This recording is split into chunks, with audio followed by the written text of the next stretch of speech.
welcome. My name is Stephen Roberts. I'm the Director of Land Use and Transportation for Washington County. Appreciate everybody coming out today. And I want to give a quick acknowledgement. We have two of our commissioners that are joining us today. We have our chair, Catherine Harrington, who represents all of the county. Thank you for being here today, Chair. And then we have Commissioner Nafisa Fai, represents District 1, that's Beaverton and Aloha.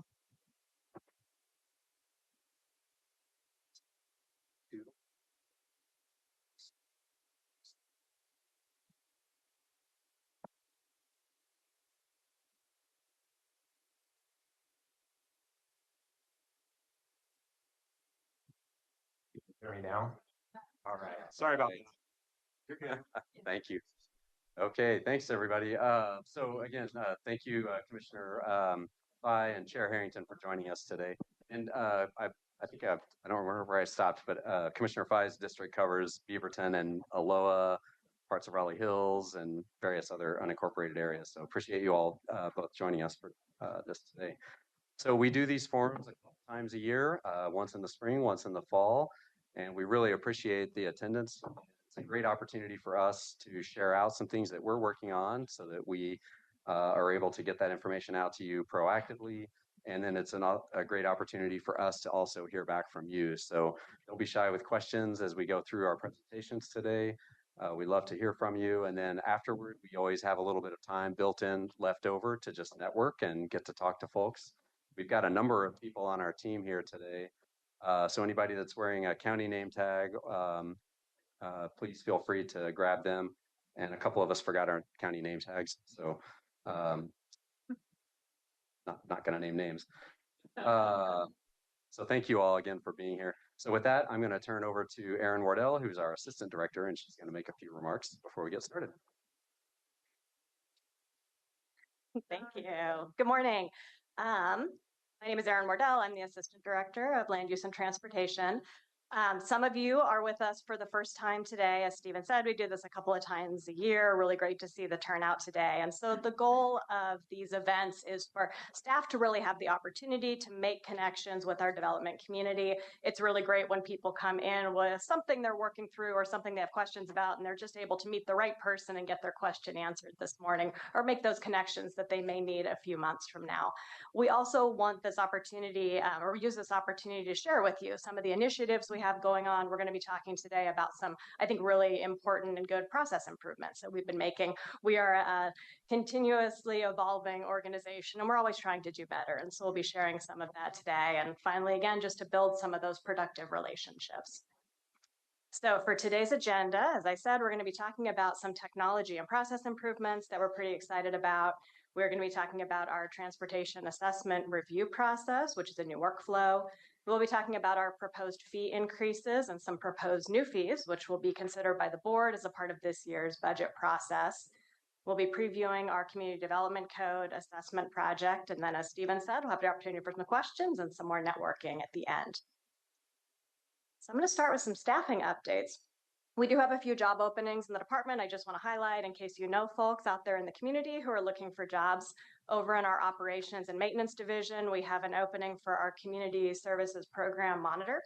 And here in planning and development services, which is on the 3rd floor of the building, many of you are familiar with that. We have 2 job openings. We have actually 2 openings for associate planners in community planning, and then an opening for an electrical inspector. We've also had a number of new staff start since our last development forum, so I wanted to have a chance to run through these names. They're folks that you may interact with as you're working through the development process. So we have Cassie, who is a new GIS Tech 3. Tony Cameron's our grading inspector, so many of you have probably had the opportunity to interact with Tony out in the field. Brett's another GIS Tech. We have Kimmy Sloop, who's a senior planner. And then Andrew Arnold is a new electrical inspector. Really happy to recruit for those tough specialty inspector positions, so really glad to have him on board. And then Tawny Webb is a building permit tech 2. Actually, I think Tawny's a senior. Is that right? So that's not right on there. So Tawny's actually a senior tech. So those of you, especially with partnerships projects, will definitely interact with Tawny. And then I am really delighted to introduce Carol Johnson, who is our new Planning and Development Services Division Manager. Carol started in November. So Carol's portfolio includes our 3 planning teams and building services. Carol comes to us with a lot of experience. We had a really robust recruitment and a lot of really qualified candidates for that position. It was very competitive. Really happy to find someone who had already been a community development director at other organizations, had already worked for a county because counties are interesting. We're a little different than cities, but she's also worked for cities. She has a lot of experience in the Southwest and in California and private and public. So really qualified, jumped right into the role. And with that, I'm going to hand it over to Carol because she's going to cover the next item. Thanks so much. Thank you, everyone, and good morning. It's nice to meet you all and have an opportunity to introduce myself. As Erin said, I've had a lot of experience both in cities and counties. I've been in high growth areas like the Phoenix, Arizona area, worked for both the city and Maricopa County there. Also have had some opportunity to work in Oregon and Multnomah County. So I think I've got a lot to learn, but also have a good background to help me frame that additional learning. So one of the most important things we're working on right now is process improvements, and that includes finding the right technology solutions to help us where it makes sense, and to make sure those work well with both our staff and to meet our customer needs. So I'm actually going to turn over the podium to Derek Moon, our building official, and he's going to talk about an interesting opportunity for improved service with our BDAS online portal. Good morning, everyone. So I've talked about this. I called it OAS before, but we're rebranding it. And now it's the Building Development Application Services. A shout out to our communications team. So it's BDAS and not BADAS. So the portal is going to allow most people to submit. Right now it's open for mechanical, electrical, plumbing, prescriptive solar, and some fire sprinkler affidavits. It allows you to fill out your applications online. What we were doing before, everyone was emailing applications in that required a permit text to keystroke all that information into the system, which took too much time, more and more time. But with this system, it allows the customers to be able to submit building permits at any time they want. This is the first part of this project. In September, we'll be rolling it out to our building permits as well.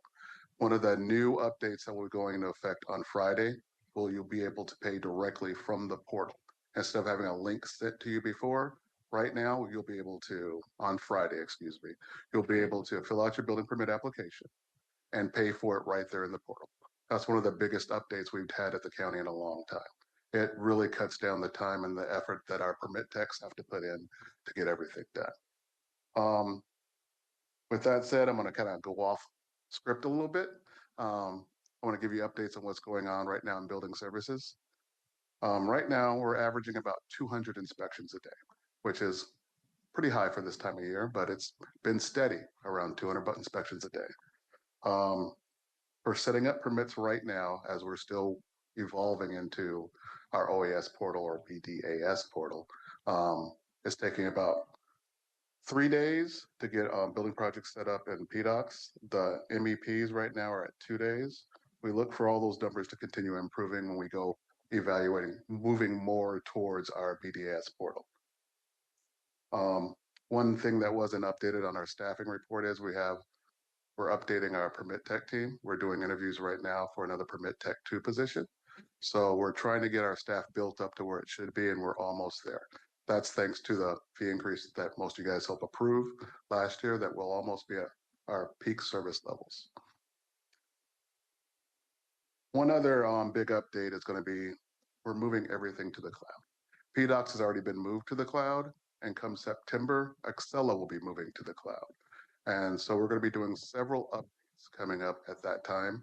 I'm going to be looking for volunteers, for people that want to be involved in our beta testing for the building permits when we move everything to Accela online. And one other program that not a lot of people know about is we got approval to start a pilot drone program. I'm looking forward to it because with our rules, we can't get on roofs and do lots of things. This drone program will help us out a lot. With that said, I'll give it back to Carol.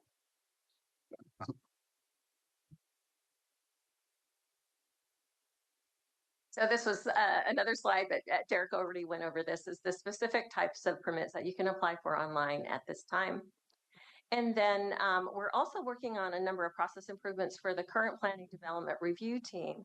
So prior to COVID, as the county was transitioning from their old permit program over to Acela, there had been an online application workflow developed for the current planning development review team. But because of changes in personnel and other issues responding to COVID, that got put on the back burner.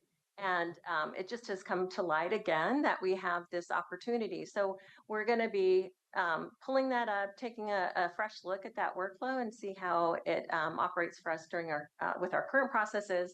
But we are looking for people that might be interested in beta testing it, just like the program that Derek mentioned. So there's my name and email information, and I'll be putting business cards out in the back. So if you have any interest in being a tester for us for a current planning development review online application process, then please reach out to me.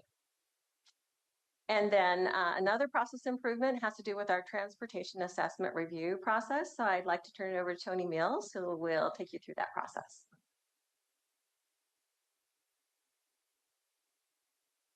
Thanks, Carol. If you didn't catch that, my name is Tony Mills. I'm an associate transportation planner here at Washington County. My role, some of you may have worked with Naomi Vogel in the past. I took over for her as the primary point of contact to coordinate land use reviews with our engineering department for any transportation related public improvements that might be required. So as a part of my role, as you could imagine, my inbox is pretty much destroyed. It's a lot of scrambling, reacting, kind of trying to make sure that we're staying on top of any communication. There's a lot of triangulation in our communication when we're working with developers, especially bigger projects. It's not always clear who is coordinating and when that coordination needs to happen. As a result, there's a lack of assurance to the developers in terms of what they're going to need to do to get a facility permit from Washington County. And there's sometimes a little bit of conflict with the cities in terms of any requirements that we might have. So this process improvement is really aimed at trying to formalize that coordination process and improve our communication so that the developers can get something in writing and they have some level of assurance that they know what they're going to need to do before they go through that land use process. So with that, just want to highlight and kind of take a step back. Washington County, for any road that is within Washington County's jurisdiction that we own and maintain, we are considered the road authority. This is really similar to kind of the service provider function that like CWS provides, or that TVF&R provides, or any of those other special service districts that exist in Washington County. So really what we're hoping to do is mirror that service provider process. Since most of you that are going through the land use application process already have to go through and get a service provider letter before you're going to a land use application, we're hoping to kind of mimic that as the road authority so that you'll come to us for a review before you go through that land use process. So with that, I really wanted to highlight when you would need to come to the county for a review. Typically, this is when this happens during the land use process. So most of you in this room, if when you have to go through that process, it's not, folks that are going through grading permits, building permits, real estate transactions. We're not as concerned about that. It's really when you have mostly a vacant piece of land or an under-improved piece of property and you need to get that improved, you'll have to go through that land use approval process, and that's where I would be involved in the review. So situations where that comes up, your property abuts county right-of-way, you need access to county right-of-way for one reason or another, or a project that you're working on increases traffic to an extent that it will impact an intersection that's maintained by the county by more than 10% of the existing volume in that intersection. And there's an animation that I forgot about, so there we go. So there's the driveway, and the intersection. So the current process, as I kind of outlined previously, is that there's a pre-application meeting. Sometimes the county's involved in that, sometimes the county's not involved in that. Then there's this informal coordination process where, maybe your traffic engineer reaches out to us and asks us to look at their scoping memo for their transportation impact study or their transportation impact assessment, depending on which jurisdiction you're working on in. And there's kind of a back and forth. There's some emails, and then and maybe a little bit of communication, and then the applicant team, you all would go and submit your application to a particular city. Once the application is submitted, as most of you that work through that process know, there's a 30-day completeness review. In some cases, the county's involved. In some cases, the county is not involved. It really depends on each jurisdiction. Once you get through that process, in all cases, the county is notified, and we are expected to provide some kind of a comment on your project. And again, getting back to those areas of impact, what kind of frontage improvements might be required? If you're needing access onto a county road, we would need to review that to make sure that it's done safely. If you're impacting an intersection, what kind of mitigation might be needed if it's exacerbating a safety issue at that intersection. And then, you go through your land use process. And then finally, after your land use approval process, you need to come to the county for your facility permit to make those improvements that might be required within the right of way. The issue with this system as it is, other than just the informal coordination that I already highlighted, is that, because most cities in Washington County have a service provider process that they work with CWS and TDFNR and TVWD, all those different acronyms that are out there, all the different special districts. There's not a lot of coordination that most city planners have to do after they've deemed an application complete. So when they come to the county and maybe we weren't involved in the pre-application process, or we weren't involved in the completeness review, they come to us and we might identify some problems, but the application has already been deemed complete. So the city planners are on the clock. They have to review within their statutory required 120 days. And it puts a lot of pressure on the application because now we might need some additional information. It just causes a lot of conflict. And then also is not great for the developers because they're stuck in a position where, they have to react to something after it was deemed complete. And, it's not good for anybody. So with the process improvement that we're focused on here today is, kind of adding a formal step in between the pre-application process and when developers go in and submit for their land use application with the city. You can see it on this slide. It's the county transportation assessment review process. So this will be, like I said, previously similar to a service provider letter. You would submit, kind of some basic documentation, plans, narrative about your project, and it would give the county an opportunity to review that and provide something in writing to you so that can be submitted to the city and you kept for your record so that we're all on the same page. So what we'd be looking for with this is basic application materials like I noted, a completed form, a short narrative describing what your project is, specifically if there's anything you are concerned about in terms of how you might impact the county right-of-way, that would be great. And then some basic preliminary plans. The submittal process currently, we are planning to roll this out so that you can email it to a shared inbox. You don't need to submit anything in person. We are working on updating this process so that we can have a workflow and project docs so that if you have maybe larger plans or you're familiar with that process, we can have you go through and submit this electronically directly to project docs so that we can route it internally that way instead of our current process, which is, me just calling people, sending emails or printing things off and taking them to leave on people's desks. So the review, generally our goal will be to get this issue within 14 days of submittal. in cases where you have a larger project or there's questions or there might be some additional coordination that would be necessary with a different developer, then it could take up to 30 days potentially to process this. So what will you get? As a part of this, I think what we really try to focus on is what are the services we could provide to the developers? What are some things that would be helpful to you all when when you're trying to prepare to go through a land use application on a site? So primarily, the goal is to identify any public improvements and what the design might be for those public improvements within the right of way. We also want to take a look at any of the safety issues, any of the hazards in the area that the development might exacerbate, or any existing hazards that we want to make sure are improved before we add additional traffic to an intersection or a specific part of the right of way.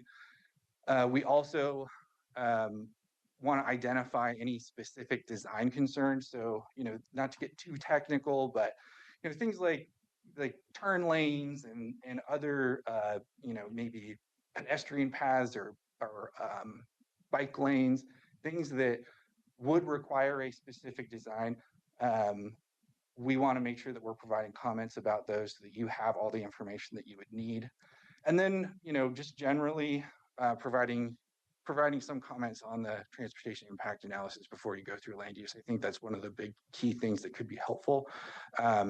We're not expecting that you will have a full transportation impact analysis. You can send us a preliminary copy, but any information that you can provide us in this process about what you're either scoping to study, or if you have, a preliminary study or a draft study that you can provide us with, it gives us an opportunity to go through that and provide some specific feedback in writing.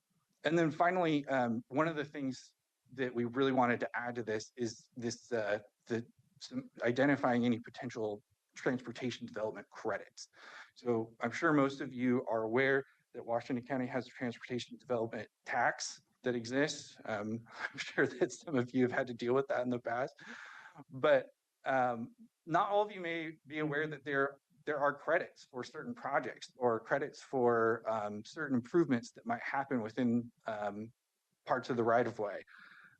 So we really want to make sure that we're communicating that as early as we can in the process, so that if there is an opportunity for you to receive some kind of a tax credit, you would be able to make that request or work with the city that you're developing in to make that request. And that's my last slide. The only thing I wanted to add to this was we are also exploring the potential for a pre-facility review and a preliminary design exception to add to this, so that those two things could be, if you have a larger project and you're worried about needing a design exception for some reason, or you want to go through your facility review before you go through land use, you would have the opportunity to be able to submit that and go through that review process. It's a little bit of a larger lift to go through that. So we're working with the county engineering staff to make sure that we're setting that up right now. And the other thing I wanted to highlight, because I think I forgot to put it in these slides, is that this does not have a fee associated with it. So this review is not intended to have any kind of a fee associated with it. It's going to be free. It's just so that we can formalize this process. That's really our goal. So questions? Yeah. Steve. So the timeline right now is that we're targeting June is to start rolling this out. Any city or county application, what if there's absolutely no nexus to it? If there's no nexus to a county facility, and that's, maybe I didn't communicate that clearly enough, but this process would not be required in any way. A city to make that determination. It's that's where there'll be a little bit of coordination between the city and the county to make that determination, but generally they should know there's a pretty clear idea of what would require county comment. Marie,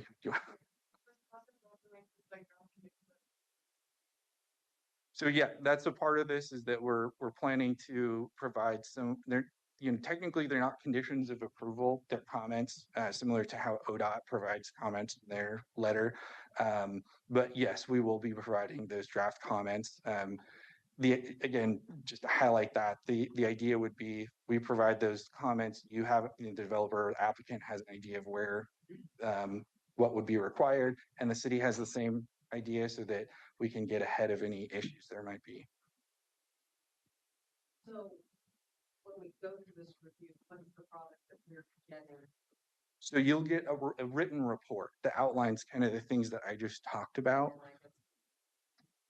It'll be sent to you and submitted to the city, and we're hoping to coordinate with the cities so that they can include that in their checklist for their completeness review. Does WCCC get involved in these issues? Is this something that get that level of? No, this is the development review. This is this is front lines.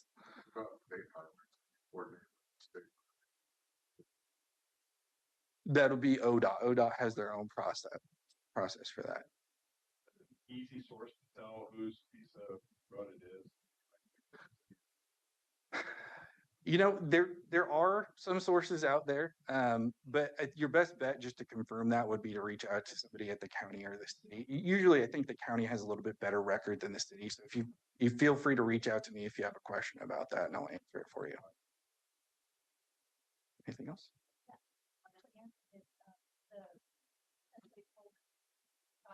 Mhm.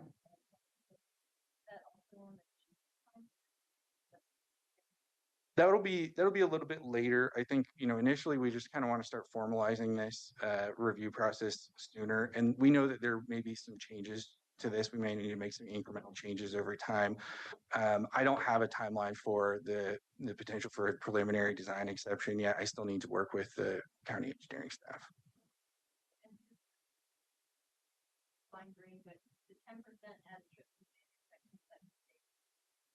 Yeah, it's average daily trips. So yeah. Anything else?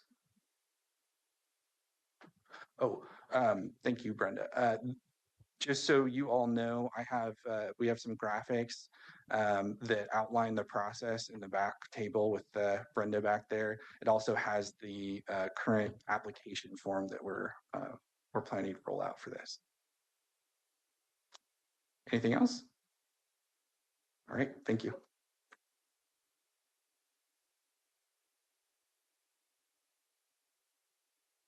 So next up, proposed fee increases and new fees. So fee increases are typically an annual thing that we roll into our budget process. Just as a refresher for folks, the Planning and Development Services Division of the Land Use Transportation Department has 4 divisions. We've got Building Services, that's Derek Moon leads that group. Development Review and Current Planning is Stephen Shane. I think Stephen somewhere in the room.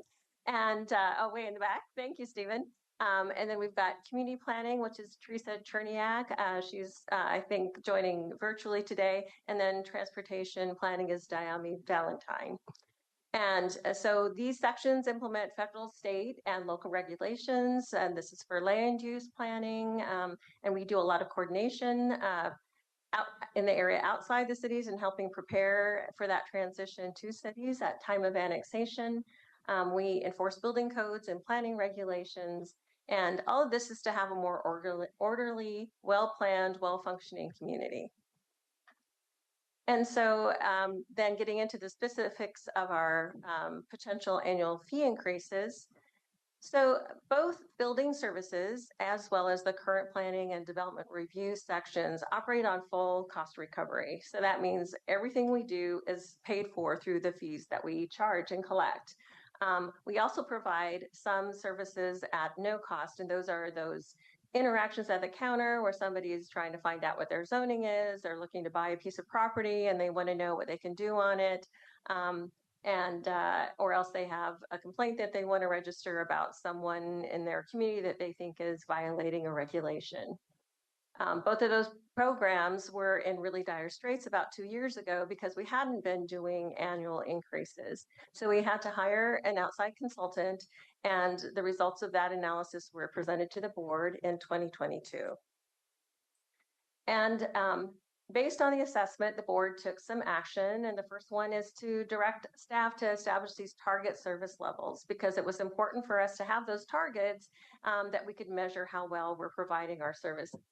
And then we also had to take pretty extreme measures of adopting a 50% fee increase, and that went into effect during the fiscal year 23-24.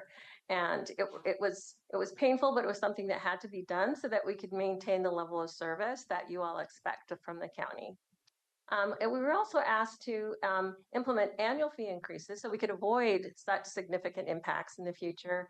And then also to consider whether or not we wanted to apply a technology fee. And this would be like an additional fee to pay for the cost of our technology because that is consuming more and more of our budget over time.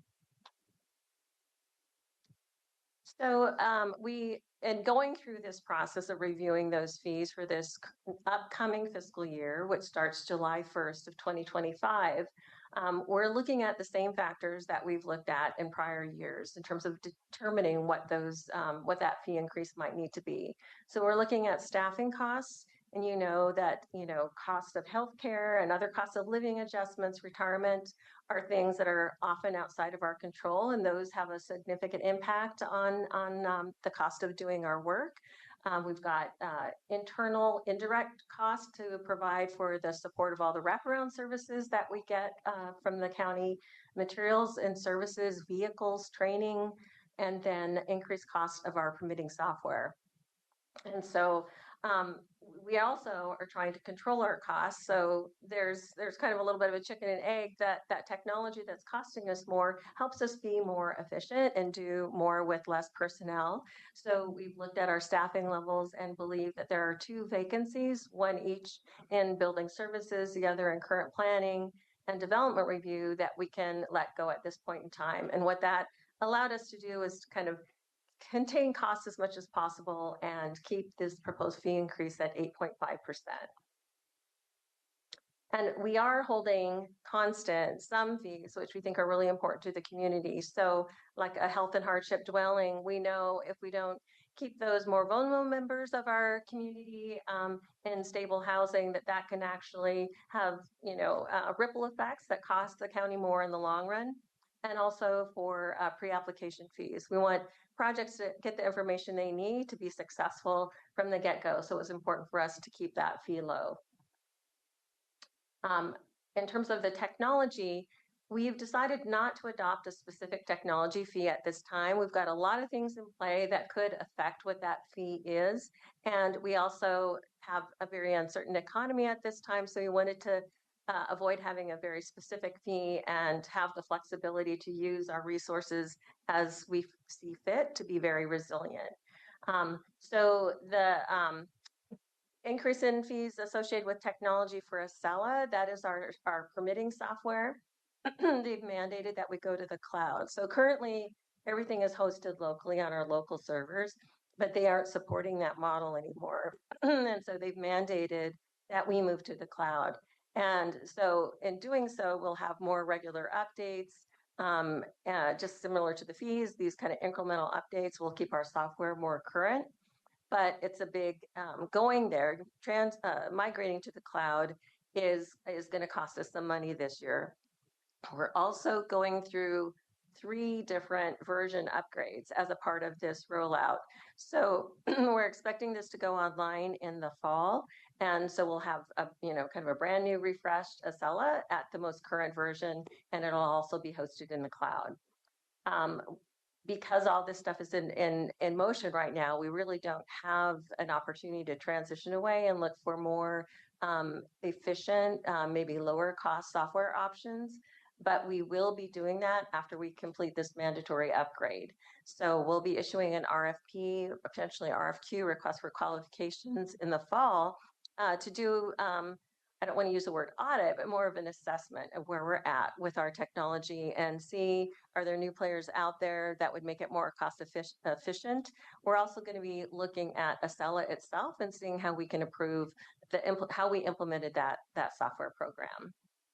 So, and then after the dust is settled from all of that, we may look at a targeted specific technology fee. And then this shows kind of where we're at in terms of our annual expenditure and then the fund balance. So the blue vertical bars are our annual expenditure and the red line is our fund balance. We only had fees that were at the end of last fiscal year, so June 30th of 2024. And for building services, the state does tell us that we need to have 12 to 18 months in reserve. And that is so that we can accommodate the peaks and valleys associated with the development cycle. And then development review current planning has a significantly lower reserve in terms of the 12-month expenditure. And so we're looking at trying to keep, you can see it's kind of tapered out a little bit and stabilized, and we're trying to get that back up where it needs to be.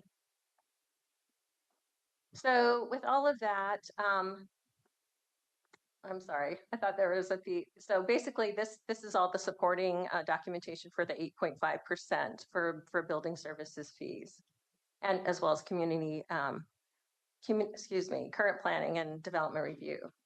And then we're also looking at a couple new fees to address some of the general fund impacts that the county is addressing at this time. So we rely on general fund subsidies to support current planning and land use code compliance. So community planning is funded by a combination of video lottery and general fund, about 50-50. And then land use code compliance is primarily funded by video lottery at 90% and about 10% for the general fund. And both of those programs are subject to general fund reductions. So community planning delivers programs and projects that are required to implement state and regional goals around planning. Most of our work recently has really been in response to state mandates. So new legislation is passed. It mandates that local jurisdictions update their code in response to those mandates. And that's really been consuming most of our work. I think most of our resources. We actually have a flyer in the back about the work program of the community planning section. And if you're interested in learning more about that or commenting on it, there's a form back there that tells you how to go about doing that. A big effort has been around the middle housing program that's been mandated by the state to roll out new regulations around kind of infill development. And then we also had a significant effort that lasted almost 5 years around creating new regulations, clear and objective standards for significant natural resources inside the urban growth boundary. And then this section also provides support to transportation planning, particularly things like code amendments for parking requirements that were required as part of another state mandate, the climate friendly and equitable communities. And then the upcoming work, Suzanne Sabin from that team is here to talk a little bit next about the community development code assessment. We're really trying to modernize our code, simplify it, and improve the structure so that it's easier for us to use as well as community members. There's also been a mandate to update how we apply our FEMA requirements. That's a little bit in limbo right now as this is in the courts at the moment. But then there's a brand new requirement for the state for counties. We have to participate in the Oregon Housing Needs Analysis, and it has two components. First, we have to develop a housing capacity analysis, determining where we have capacity to develop new housing in Washington County, with the emphasis being in the urban unincorporated areas. And then a housing production strategy. How can we improve our processes, regulations, development standards to help incentivize housing development? And as I mentioned, this is a brand new requirement for counties. So in terms of the land use code compliance function, these are all the lists of things that they typically enforce. Land use violations, unpermitted businesses, setbacks, floodplain violations. Someone got approval for a development and is not meeting the requirements, the conditions of approval. These are all the things that team addresses. But this is all complaint driven. We only have one staff person for this function, and they are not able to cover the extensive area of the county and do proactive enforcement. And that's just not a policy of the county. So we respond to complaints as they're given. So, in looking for ways to offset the impacts of the general fund reduction, we look to Deschutes County. Deschutes County has had a special fee associated with the building permit process, building permits that have a valuation. So those are new construction things where new square footage is created. And we've double checked, it's something that's permitted through the state. And we've paired a couple scenarios showing the different kinds of development to have a valuation so that you can see what that potential impact might be. So we're looking at a new single unit home, a new grocery store, as being things with valuation, but a mechanical electrical permit does not. So first for community planning, we've got these different types of permits. We've got a townhouse, a detached house, senior living facility, a typical commercial office, and then a typical grocery store. And the first column shows the estimated building permit fees if our new increases are adopted. These are the 25, 26 fees. And then if this new fee is adopted to offset the general fund reduction for the program, that component, that third column is what that fee would be. And typically it's about 4% of the total building permit fee. And then we've provided the same analysis for that land use code compliance. And you can see it's an additional decimal point. So it's actually 0.4% of a typical building permit fee. So where this goes now is, in terms of trade-offs, we do recognize that our fees are some of the highest in the region, and that raising these fees is even a small amount is going to impact the costs of producing housing for our community. But as you're probably all aware, local government in Oregon are all struggling with significant general plan deficits and, general fund deficits. And so this is one of the few options we have available to us to still provide the service that you expect. And without those fees, we just wouldn't be able to perform the mandated function. And then there's ripple effects associated with that. If we don't meet our state mandates, it can have impacts on our ability to qualify for other grants and other programs from the state. So the next steps in terms of these fees, they will go to the Board of Commissioners for consideration as part of the budget process. To summarize again, we're looking at an 8.5% increase on most building permit fees, a fee of 0.08% to replace the reduction in general fund for community planning, and a fee of 0.008% to offset or to replace 100% of the general fund subsidy for code compliance. So I can pause there if anybody has any questions. Yes.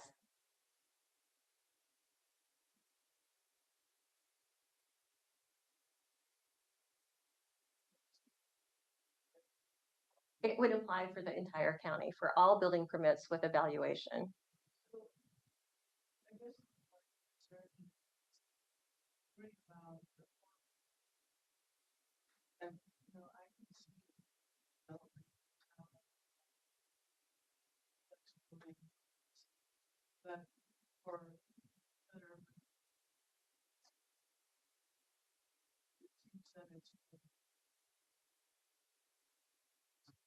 and I just don't see that.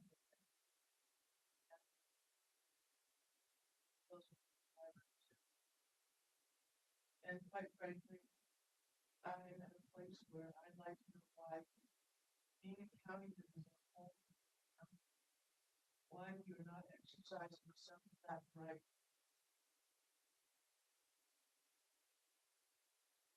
To start being a county, our county.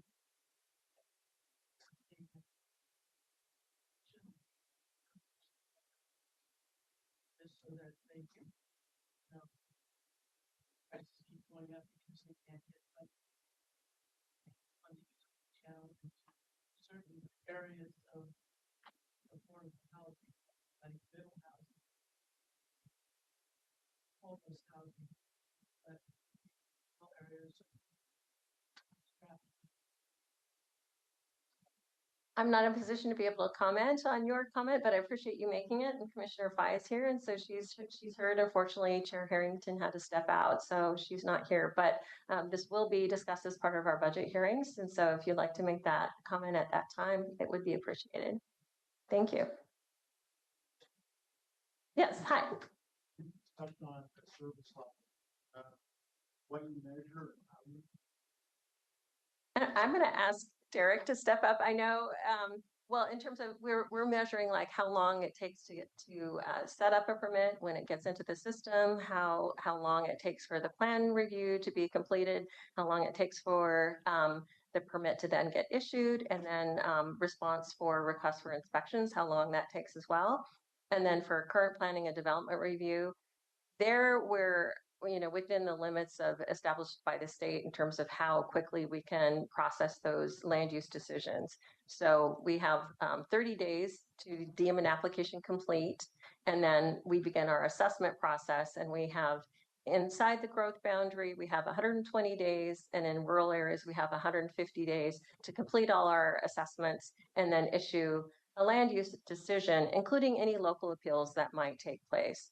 So, typically we're looking at trying to issue a decision around, halfway through that process because of the time it takes to get notice out and provide for the time for a hearing if there is an appeal. Oh, I'm sorry. Yes. And we also look at phone calls and emails in terms of how many we're getting, but also the response. And related to that, we're actually looking at some new software to kind of manage that process right now. We're doing a manual spreadsheet to track when calls come in and how long it takes for us to get a response. And because, especially for current planning, the answer for most questions initially is it depends. I need to do some more research to find out the particulars of your property and what you're trying to do. And often that needs to get escalated to somebody with more subject matter knowledge than the person that's taking that call. And we don't have a good way currently of kind of tracking the whole life cycle of that call, but we're investigating that and hope to have some solutions coming forward soon. Project docs right now for tracking some of that. That's actually in Acela. So we have kind of two companion software. So Acela is our main permit processing software, and that's where we collect all of our statistical data.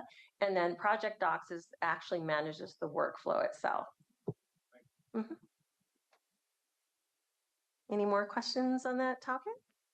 Great. Well, I'm going to ask Suzanne Savin, she's one of our senior planners in the community planning section, to come up and talk about a really exciting project. Is our community development code assessment.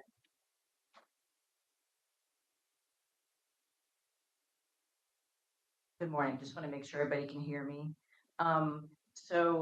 Thank you. I wanted to preview a new project that we have, our community development code assessment that we're just starting.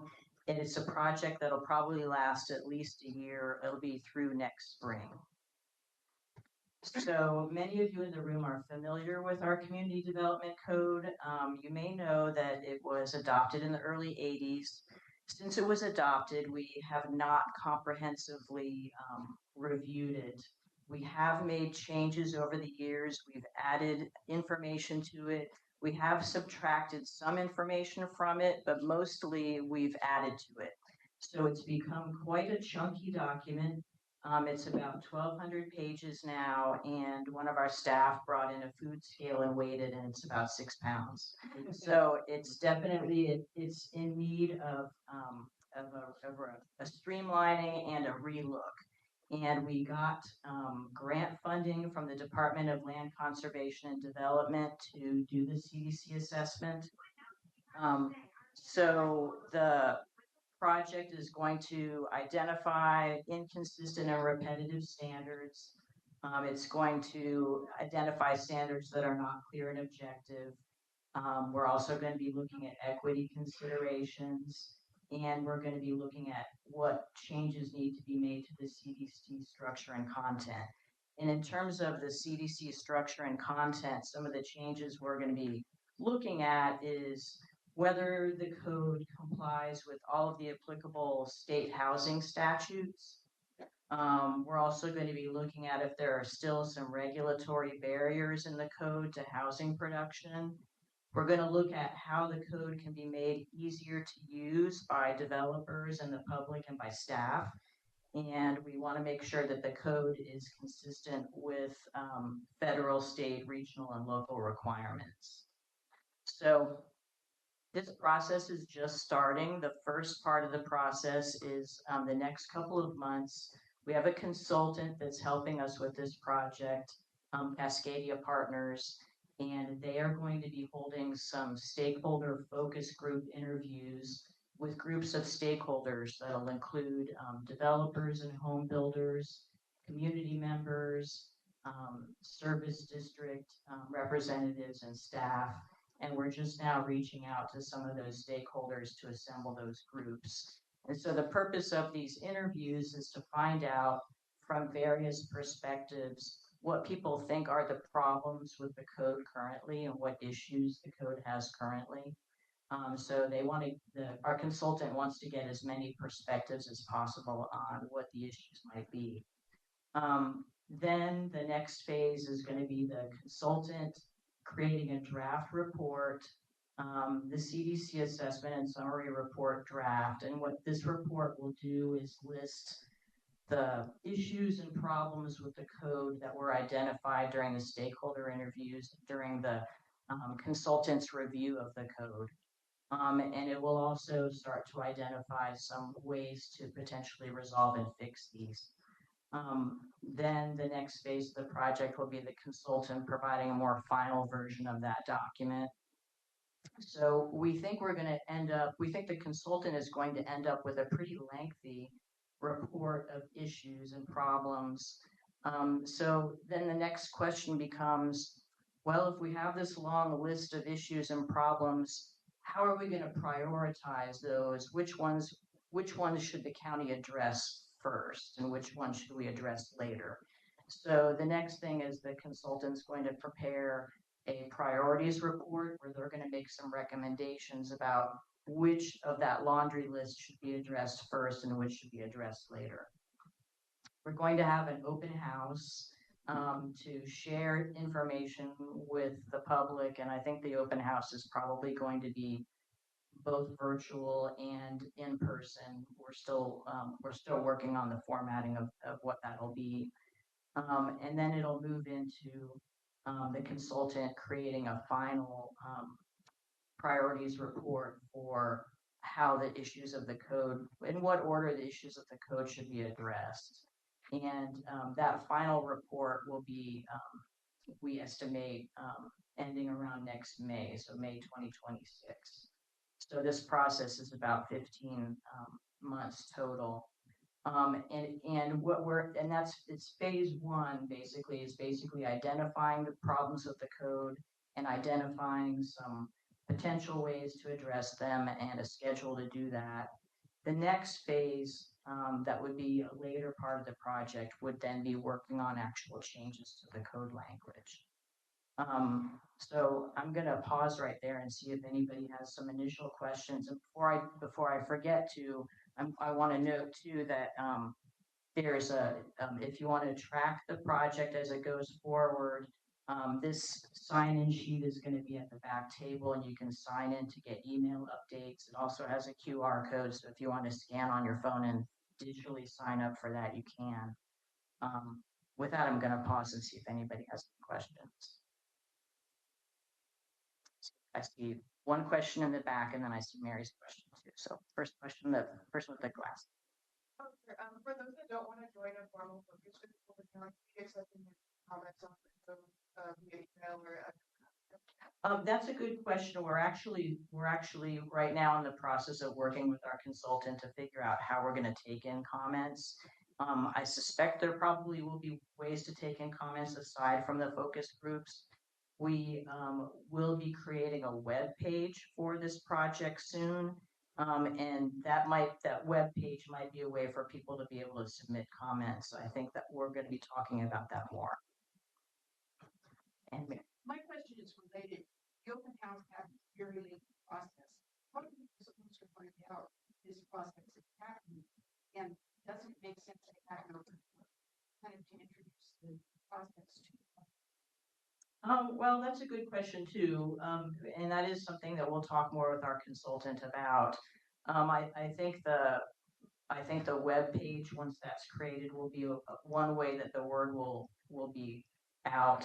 We're also going to be having some work sessions with our planning commission, and we will be checking in with the board after the open house of the work session. So there will be some other opportunities, but I think your question is well taken. So we will talk about that.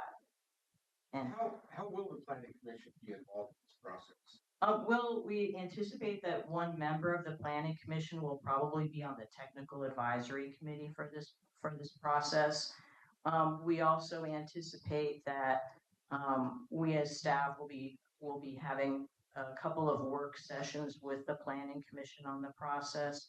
I think one of the work sessions is likely to happen after the draft CDC assessment and summary report is at a phase where it can be shared and get their comments. And then we'll probably have another work session with the planning commission after the priorities report that talks about maybe the order that things would be addressed after we have that information. Yes. Where this established CPOs? Well, that's a good question too. I think the CPOs will be welcome to submit comments. I think your comment sort of dovetails with the first person's comment about how can more broadly people submit comments. And I suspect that's probably going to be through our web page, but that will be something that we will talk more with our consultant about. I would really highly recommend CPOs go to the trouble of being organized and that we serve stakeholder portion of this. Yes. Will outside service districts be involved in this process? That could be part of the whole overall plan. Well, we are planning to have service districts involved in the stakeholder interviews. So we've reached out to Clean Water Services in Tualatin Park and Recreation District, and we're going to be asking TVFNR too, and it's potentially other service districts that would be interested would be welcome to do that as well. Any other questions? Okay, I'm going to turn it back over to Aaron, I think, to finalize. Thanks, Suzanne, and thanks everyone for being here today. We have some of our staff contact information up here on the screen for myself, Stephen Roberts, and for Carol if you have any follow-up questions for us. And now you're all welcome to talk amongst yourselves and network. We still have snacks and coffee in the back of the room, and thanks again for being here. Oh, and before I forget, mark your calendar, October 9th will be our next development forum. We're thinking at this time that we may do the multi-jurisdictional roundtable. Some of you may recall we've done that before in the past, so we'll invite our city partners as well as CWS to be here and share a little bit about what they have going on, and that's always been a pretty popular agenda. So hope to see you back again. Thanks. Spring, forward, fall. We should flip it. Just way ahead of ourselves. Yeah. We'll take a look.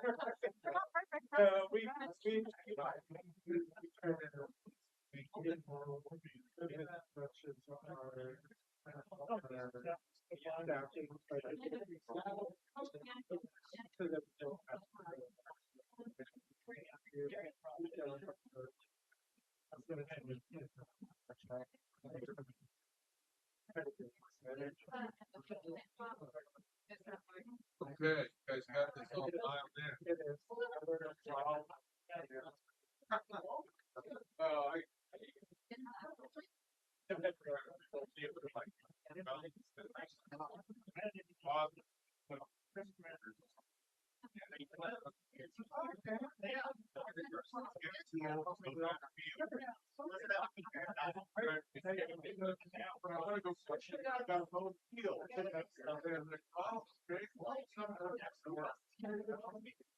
But, you know, it's.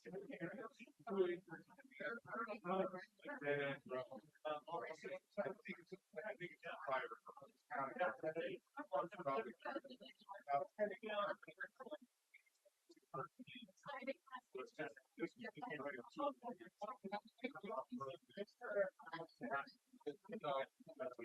Do anything to that property.